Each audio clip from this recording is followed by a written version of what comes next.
ওই রজগুণী, তমগুণী আর শতগুণী।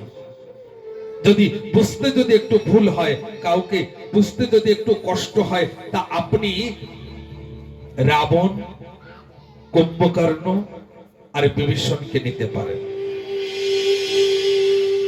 একই সঙ্গে। বাবা একই সঙ্গে তপ করেছেন তিন ভাই, কুম্ভকর্ণ, বিভীষণ আর রাবণ, আর ব্রহ্মা প্রকাট হয়েছে।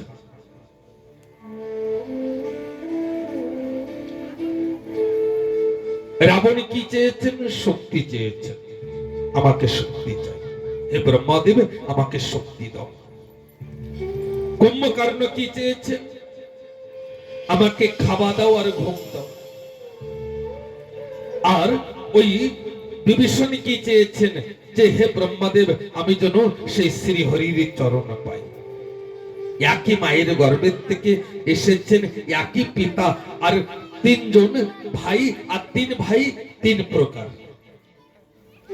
তেমনি বাবা ধ্যান দিতে হবে, আমাদের জীবনেও এই সাংসারিক জীবনে যদি পাঁচজন থাকেন, তা পাঁচজনে পাঁচ প্রকারের হবে, এক হবে না। এদিকে তাকিয়ে দেখুন, পাঁচটি যে আঙুল না, এইটি বরাবর না, তাই তো হাই উঠছে কেন? জয় হরি বল, হরি বল। এই জয় হরি বল বললে কি হয় জানেন মা? যেমন মোবাইলে সার্চ করেন না, তেমনি জয় হরি বল বলবেন, বলার সঙ্গে সঙ্গে না ওই ঘুম নিদ্রা দেবী দূরে চলে যাবেন। এই যে পাঁচটি আঙুল না, এই পাঁচটি আঙুল কিন্তু বাবা বরাবর নয়, ধ্যান দেবেন। খালি এক আঙুল দিয়ে আপনারা অনেক কিছু বুঝতে পারবেন। আচ্ছা, এই সব থেকে বড় আঙুলকে এইটি। আর যদি ভগবান যদি সবকটাকে বরাবর করে দিতেন তবে কি হতো? আপনি কিন্তু কিছু ধরতে পারতেন না। দেখেন, যে সময় কিছু ধরতে যাচ্ছেন না, এই পাঁচও আঙুল কিন্তু বরাবর, তাই না? আর যদি এই সবকটা বড় করে দিতেন না, এই বরাবর করতেন, তা যে সময় আপনি এক জায়গায় করতেন না, এই জায়গায় এসে আগে পিছনে হয়ে যেত। কিন্তু তেমনি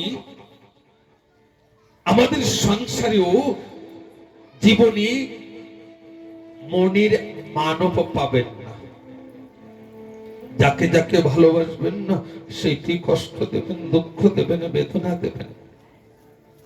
কিন্তু একবারে আমার হরিচাঁদ ঠাকুরকে ভালোবেসে দেখুন, ইনি তো ইহকালেরও বান্ধব আর পরকালেরও বান্ধব।